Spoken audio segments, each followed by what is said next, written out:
So we are back for another round of CV and caffeine. We have two fantastic career visioning instructors with us today. We've got Brad and Brian joining us from opposite coasts over here. So we are scattered all throughout the country. I'm all the way down in the south, Brian's all the way out west, and Brad's up northeast. So we've got the whole country covered. Today, we are going to be talking about the motivational interview tips, tricks, techniques, potholes to look out for, and really why it's just so important, right? Why do we need to do the motivational interview, which is frequently one of the most skipped parts of it? So, gentlemen, I'm going to let you introduce yourself, your roles, and where you actually are located in these lovely places in the country, and then we will get started. Brad, let's go ahead and start with you since you're in the top left of my corner right now. Sure. Yeah, I'm up in Portland, Maine. I get to be the team leader up here for the Portland, Maine Market Center. We've got about 500 agents, lots of locations because we don't have a lot of humans up here. So lots of little offices, little business centers, mega agent offices. And I do a lot of, Keller Williams University training and have my own little coaching and training company as well. And so that's what I do up here in Maine. Very cool. Brian, how about you? How's it going? Chino Hills, California, Southern California, specifically. Been in KW I'm going on my 15th year now. I've been a MAPS coach, done Bold for years. Also currently now focused on one-on-one and yet in my career as a market center leader. I've been a team leader, been a OP. And so now my main focus right now is really helping agents grow as a MAPS coach through utilizing CV at a high level. So I'm ready, Liz. Let's do this. I love it. Let's go. So motivational interview, right? Motivational interview is a little bit farther in the career visioning process because we start with KPA validation, thought process, life story, and then we get to motivational interview, which means if expectations aren't set correctly or we didn't buffer our calendar correctly, we may be dragging this out a little bit to get to the motivational interview. We find a time crunch, and so it's a frequently shortchanged part of the career visioning process. And yet, in my opinion, it's actually probably the most crucial, if not maybe second next to the life story. I'm a big fan of the life story. So tell me from your perspective, guys, where do you see the motivational interview? Like, why is it so important that we actually don't shortchange it and we spend the time? What do you see the value in the motivational interview? Brad, do you want to take that one? Sure. Yeah. It's, I think there's some images that you could use, like the Venn diagram of the opportunity, right? The opportunity that the role and the organization has. And you can overlay the motivational interview right over that and go, do we have not just near-term fix the pain in the moment alignment, but do we have a long-term alignment? Where this person sees their life in the key areas of their life, personally and professionally over the next 5 years, is that something that by partnering together, by working together through this opportunity, is the organization going to be able to provide that? Are we going to be able to really provide a path to that? Because if we can't, they're going to leave soon. It's just we don't know, is that 90 days from now? Is it 3 years from now? We don't know. But if we can really provide the stepping stones to where they want to be personally and professionally, we've set ourselves up for at least the opportunity for long-term alignment. And to me, that's what the whole CV process is about. Is this opportunity their next right step? And I think you figure that out in the motivational interview. Yeah, I totally agree with that, Brad. And I love what you said there about the long-term alignment. The motivational interview for me helps us get on the same page. And it's a factor of when I know what's important to you as your leader, as your partner in growth, in whatever role that we're in, I can do my job to check in consistently of, hey, is this important to you? Hey, is this still important to you? Hey, is this important to you? And use that as a lever to help direct and grow. And at times, this business can be challenging. And so sometimes we go on those waves of high energy, low energy, high energy, and yet continuing to utilize the clarity around the motivation for the individual that we're leading may help create those additional spurts of energy when they may have taken their eye off the target. We can get them right back focused by saying, hey, by the way, we talked about building your investment portfolio. Is that still important to you? If so, we've got to get back on track. Right? Or, hey, we talked about you being able to have this extra strategy or plan or additional opportunity. And as a result, we've got to get back on track. And so I love the motivational interview because when I know what's important to you, I can do my utmost service to you as your leader to bring you back into alignment to where you said that you wanted to go in the first place. One of the interesting things, and you both referenced it, of when we go back to their motivational interview, we can show them this path, or we can show them what they wanted in the first place. We teach a lot around the country. All of us do. We talk to people on one-on-one coaching appointments all the time. And one of the most frequent things I hear, especially when I'm out teaching in regions and market centers, I'll get agents, 2 or 3 every time, that'll come up to me and say, here's what my team looks like. Here's what we're doing. I'm most of the production, and how do I motivate my people? And I go, well, what's their motivational interview say? And I get a blank stare. And it's either been so long since they've done it that they don't remember. They moved so fast through the process that they didn't actually take it necessarily seriously, or it just didn't happen in the first place. Yeah. And it's interesting because it's the frequent question. How do I motivate my people? How do I motivate my people? And the reality is, right, and I think you guys both agree with this, you can't motivate people. You can only lead motivated people. Mm-hmm. Yet we need to know what that actual motivation is in order to lead them to it. Like, Brian, you pulled out a great one. You wanted to buy these investment properties. Right. You wanted to do X, right? If you want to do X, your current actions aren't guiding you to X. Right? Like, this is how we bring that back, and we tie it in those coaching conversations internally in the team. If I would jump in there too, Liz, I think, I wrote down here as you were speaking, using the motivational interview as a filter, right? And because you just kind of jogged a thought here is, what if we're interviewing someone that their goals aren't quite big enough? Meaning that once they hit a certain level, might they plateau and get comfortable? And like you mentioned, we can't motivate, we can only lead motivated people. And so if their motivation isn't to the level of which the role requires, I remember I was listening to one of our leaders, and they mentioned that oftentimes the roles in KW are larger than the people that we have to fit them. And so if we're not careful, we might get somebody in a role that doesn't have enough motivation to see the role through and really succeed at a high level within that. And so, when we're looking at that, and here's the other side of the coin. When you hear somebody and they've got larger goals than maybe you do, what does that mean for you? And are you the necessary leader for them? And so when we look at that, in CV, we talk about leading with having people in the roles that, let's just say you have somebody that's a B level performer. Obviously, we want to be in partnership with people who are A level. And yet if you have somebody with a B level performer is not going to be able to attract or keep somebody that's A level. And so if you're the leader that's a B level performer and you're working to get in a business with the A, there's only a matter of time until they see what you're doing and how you're doing and thinking to themselves, hey, I could do this probably better on my own. And before you know it, exit stage left. So it's just one of those things where it just so much is uncovered when we take the time, slow down in the process, don't move too fast, and really listen to what these people are looking to do within our roles. And are we the right vehicle to help them get to where they want to go? Yeah, and I think it's, I remember doing a motivational interview with somebody, and, you think it's going to be about an hour. We're about an hour in. I don't know anything more than I knew the hour before about where this person wants to go. And if you pull out that old chart of talent versus non-talent, right? Mm-hmm. Talent knows where they're going or is actively searching. Yeah. And you discover that in the motivational interview. You discover, is this person did they have some clarity about where they're going in their life, in areas of their life?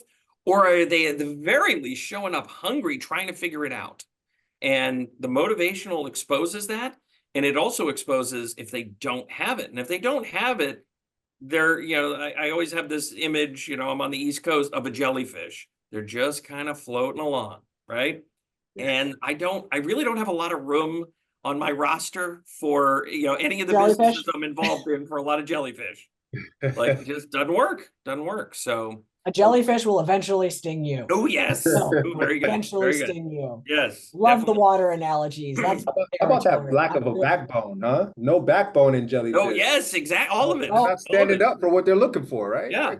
When things get hard, they're just going to wash up on the shore. Like we can do another 20 minutes on this. So yeah, it's the motivational for me is you've gotten through the point of, does this person have the basic personality kind of predispositions? Do they have some of the experience that's going to lend them to, their thought process? We're already past all of those things. Now I'm really looking for, is this a person who's got kind of the drive, that internal drive and a vision for their life that we think by partnering, we can help them get there better, bigger, faster, whatever. Because the career visioning process is all about them. So if we skip it, I think that this is to your point, Liz. If we skip it, we've decided to make the career visioning process about ourselves. We're not making it about them anymore, right? We're making it about easing our pain and filling somebody's position. Yeah, completely. Somebody in the role. Yeah. So I think that's the mirror moment for anybody who's doing a hiring process and they're thinking about skipping it is, this is about me. It's not about them. This is a selfish hire, not a hire of really about kind of like long-term growth of the business. And I think that's a moment where you probably want to pick up your phone, call your coach, somebody like Brian, and go, I need a little checkup from the neck up here. What do you guys think about redoing the motivational interview? I frequently recommend redoing the motivational interview if A, performance has absolutely gone off track from what this person was doing, right? Yeah. Right? Like Brian, you kind of, look, I got the thumbs up thing to work. I've never gotten it to work. I'm so excited. It's never worked for me before. But I frequently recommend redoing it if it's gone way off track, right? Performance is haywire. One way or the other, right? Like it's gone in the tank and it's terrible, or wow, something's happened and this person's performance is skyrocketing, right? That means that fundamentally something has changed with them. I usually recommend doing it. And even if they're just going par, right? They're doing good. Every 18 months or so, just to kind of rebuild that connection and to make sure, are we still on the same road we all agreed that we were on the same road of, or has something changed, or is something in your future changing? What do you guys see in terms of redoing the motivational interview? Well, for me, it's one of those pieces that when you get to success through others, it's one of the main steps that we have in that class of knowing that before we unlock the next layer of opportunity, we need to sit down, review the original motivational interview, and highlight some of the successes that we've had. Hey, when we first got into business together 2.5 years ago, let's say, these were things you were looking to do. And I'll point to Brian's example, invest in real estate and da-da-da. If you as a leader can go, you now have 3 condos, right? Your Airbnb and the ... right? We're reinforcing the fact that our partnership has helped get them where they said they wanted to go. So now that we're here, where do we want to go? Now that we've just lived for 2.5 years, learned, grown, had some achievements, had plenty of skinned knees and elbows, where do we want to go now? Right? You're shifting back into that. I just want to make sure that I'm still committed to this being all about you, and is our partnership and new opportunities going to continue to serve that? So if you've never done it in the first place, it kind of is a reset to the relationship, and it can feel bumpy if you've never done it in the first place. It's awesome if you did do it in the first place and you've had those successes.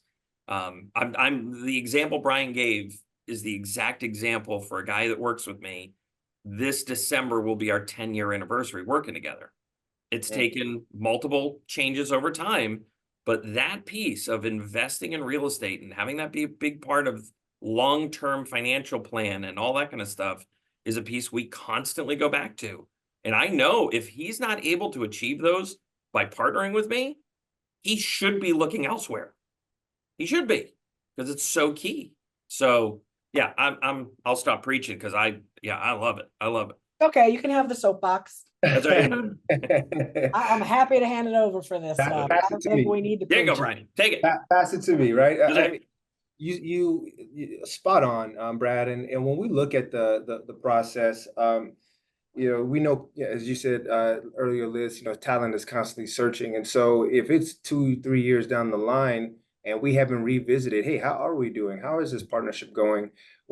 Might they be looking at or creating their next opportunity on the side of your partnership? And so unless we're bringing that opportunity together and having the conversation, hey, it's okay. Let's look at what's next. Let's look at what, as long as they're hitting their goals and their marks, we can have that conversation. I had actually a gentleman that I brought in to be a part of my bench when I was a team leader, and he was an intern, essentially, is where he started. And I remember, doing the motivational interview with him, and one of his, job dimension focuses was becoming a team leader one day. And this was a gentleman just right out of college, and we just started working together. And so going through the process of, hey, if you're going to be a team leader, then we started doing things together like Toastmasters, right? And so he would come in and we would do weekly Toastmasters and working on his presentation skills. And he was one of those gentlemen where, getting in front of people for the very first time, he had kind of the shaky voice, a little shaky and wasn't really too confident. And then to see that over the years, him be able to command a room. Fast forward about 3 years later, the guy's a team leader, right? He's running a market center for himself. And so it's one of those things and he was my replacement, right? And so it was one of those things where over time, if we're not constantly checking back in, hey, what's important to you? How are we doing? And then also set up curriculum to help them get into that makeup of who am I becoming? Am I becoming a speaker? Am I becoming a presenter? Who do I see myself as now? Ultimately having that ability to say, you know what, I am a team leader, right? And filling those shoes. And so, and yet how would I have known that if I hadn't taken the time to sit and go over the motivational process and say, okay, this guy he very well wants my job, and hey, he can have it, right? So, and yet helping him set himself up for that. So. Based on like listening to what you guys both were saying there of, am I helping this person achieve their goals? Are they able to get to where they want to go in my world? Are they achieving their financial goals? Are they getting the investment properties? I always say, right, like every time I go somewhere and talk, the only reason any two people get in business together is that they believe that by doing such, they will achieve their goals quicker and easier, right? Like that's why I'm hiring this person, is because I believe this person will help me achieve my business goals. I believe they fit into my organization in the right way, right? Square peg, square hole, that it's going to help my organization get to where it needs to go. And they look at it and they say, I believe that by joining this organization, I will meet my fulfillment and financial goals by having this role with this team or this business or this market center, whatever it might be, right? Like that's why people get into business together. When people aren't achieving their personal like fulfillment and financial goals, like that relationship's broken both ways, right? Like it's not working for them. And so if we always go back to that and remember the only reason any two people are in business together is they believe that by doing such, they will achieve their goals quicker and easier. We have to constantly be in a relationship with their goals. We have to know their goals to know if that relationship's working. And to know their goals, we need to know their motivational interview. So good. I say a lot when I teach this class, I call this conversation the carrot conversation, because I find there's two ways to kind of get people in motion, and it's either a stick or a carrot, and I don't use a stick. So if I don't know what Liz's carrot is, then I have no idea how to connect that to what she really wants, Days off, Brad. I am motivated by days off and vacation. That's right. Business class flights, right? Yes. Like, yeah. I am very easy to figure out. That's right. Wants more vacations with business class flights. That's right. So for me, it would be all about, if the expectation is a 5-day work week or something like that, how can we get the job done more effectively, delivering at a 10+, so that it makes sense for the business to go, dude, you're off Friday. Where do you want to go? Like, we're ahead of schedule. How do we, so, and for some people, it's a financial thing, I mean, everybody's got a different thing, but you've got to take the time to understand it. It's also the biggest draw. Yeah. We get drawn to people who understand us. So when we take the time to really understand them, wow, you've really pulled that connection together. So yeah, it's a do not skip, do not pass go. Yeah. Collected 200. So I would also add in one more time. We've touched on it, and yet making sure when we draw the quadrants, right, for the job dimension and income dimension, there's other two dimensions there that they get to choose. Let's be clear about what those are. Sometimes, folks will skip those parts.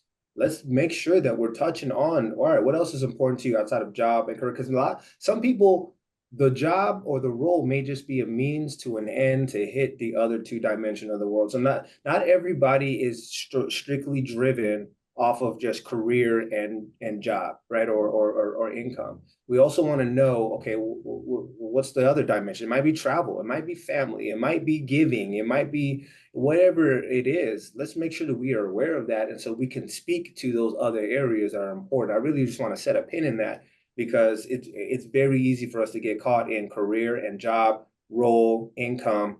And no, let's make sure, like Brad said, hey, let's get you that Friday off or a half day on Friday, so that way you can go out and do the dad thing, right? Go make sure that you're making, go play ball with the kids, whatever it might be. So it's we don't want to fast forward on that. I think in our fast pace, society, especially in market center leadership, sometimes we're only as good as our last transmittal.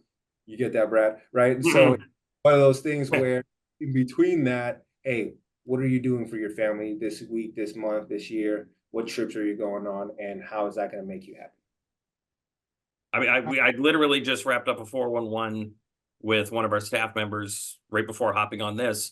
And I can tell you, for her, it's family and travel. It's exactly the examples that Brian just gave. And so it's all about, what's the next trip? Where are you going? And the person's passionate about hitting a certain number of countries before hitting a certain age. Right. I mean, that's how, this is a long-term thing for this person. So if I can't provide that through the opportunity in the market center, we should not be in business together, because I'm not going to help this person get to their personal goals. So, yeah. You talk about a great retention strategy, Brad. I mean, if you're helping making that travel happen, right. What other reason do they need to look at anything else for? Right. Well, and if I want to create a wow, after an amazing year or something like that, it's not going to be, a gift card to Starbucks. It's not going to be another $500. It's going to be the travel bag that she's wanted to buy, or the tickets to the place, or because now you're telling them, I'm listening. I hear you. Yeah, I see hear you, and I appreciate you for who you are and what you've done. Yeah. Maybe it's a Delta gift card. Here you go. Correct. Something like that. Yeah. Right. Yeah. Yeah. So, and that's the other thing too, is it creates opportunity. I've said this a lot too, with, just kind of compensation. I like compensation models that leave room for what I like to call an attaboy, right? I'm not spending every possible nickel. So there's still room for, the whatever it is for that person, and so it's, in that case, it's the Delta gift card, or it's the, it's whatever it is, now that you really know where they want to go. One of the people that I work for, they don't really get me Christmas stuff. They get my kids Christmas stuff, and they know by doing that, they're winning with me. Right? So they're showing up with fun stuff for the kids. It was like, all right, you got me. I'm here. I'm not going anywhere. That's a relationship though, Brad. I mean, doing that, and the kids' names, and what they're interested in, and what they're like. Come on, and metrics are being hit. What else do you need? You've got a partner in growth.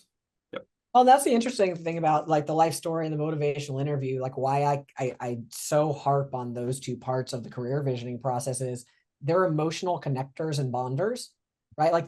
they're emotionally exhausting to go through, right? Like you're drained at the end of them, right? Like both people are, but there's a connection, right? Like there's an emotional bond and connection when somebody truly understands who you are and what makes you tick, and sees it and acknowledges it and connects with it. Like that's important, right? And that's one of the things of people don't leave companies, they leave bosses. And so if they've got an emotional bond and connection to that person and that's there, they're also less likely to leave because they're connected and they feel connected to who that person is, not just the company, but to that person. Yeah, so tips and tricks, which is what we were talking about, have box of tissues when you do this conversation. When you do life story and motivational, it's not all the time, but it's probably 25 to 30% of the time in one of those conversations, someone's going to get emotional, and they should. We're talking about the most important, impactful moments of their life leading up to today. And then we're talking about where they want to go in their life. You know, that should tie into an emotional conversation. It should tie into an emotional conversation. So be prepared for that. Be prepared to meet them there. Adding to that, tips would be, once you're done, stepping back and looking at the work, and as a leader, taking a picture of it, right? Take a picture of it and save Capture it. Yeah, make sure to have it. Because if you're anything like me, you'll forget. You'll forget all the details and the specifics, right? And make sure you write just well enough for you to be able to read that later, right? For you and them. And then also making sure that you date that, right? And date it. When is 5 years from the date? And so we're looking at July 18th right now, 2024. 5 years from now, if we were doing a motivational interview, is July 18th, 2029. And so having that there dated, and so they are looking, because I know when I did mine, I have a few of these, right? And by the way, I still have mine. I still have my original. I have like 3 of them. And so having those, I go back and I revisit and I look at, okay, that's still important to me. Ooh, how am I doing on time? Okay, oof.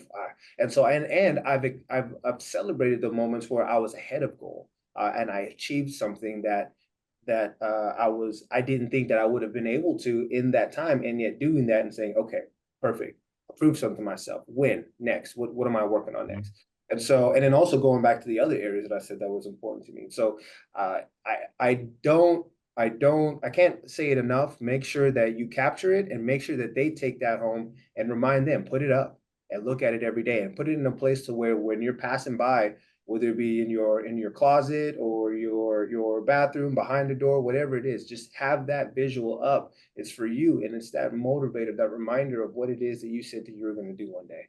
And there's very few more things in business and or partnership in business that are more powerful. I love that. All right, guys, we are at our time. Good, Brian. We're gonna give our mic drop moment. So Brad, I'm gonna start with you. So you got like 2 seconds, but give us your mic drop. What's the one thing, if people get nothing else from this call, that you want to leave them with on this as we close out? Well, we used to have a good line in the material that would say, you know, your need for filling a role combined with your enthusiasm with the candidate may lead to you shortcutting the process. And as an instructor, I would always say there's a typo there, and it's the word may. It will get you to try to shortcut the process. It will blind you to. So just understand, start before you have any wonderful puppy dog people that you're in conversation with that you're going to fall in love with. Start by committing to the process. Start by sharing that commitment with a MAPS coach. Start by somebody who's an accountability partner.